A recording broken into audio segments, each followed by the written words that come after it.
etc. His husband and I were frantic with worry and begged him to see a doctor. He's a scientist, so I knew he would have a good idea of what was happening.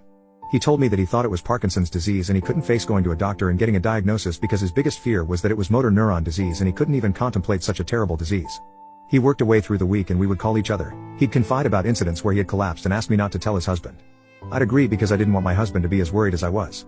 Then he went rapidly downhill. He could hardly walk and was covered in bruises because he was falling over all the time. He cried and told me he was sure it was motor neuron and begged me to make sure he wouldn't suffer at the end. I looked up the cost of taking him to Dignitas in Switzerland and told him I was sure I could swing it if it came to that. Finally, the day came when he collapsed and had a seizure at work.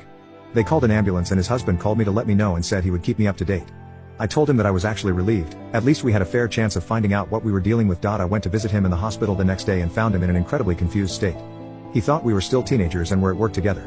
I was obviously really worried and asked the staff what was going on and why he was so confused. His doctor came over to give us their diagnosis.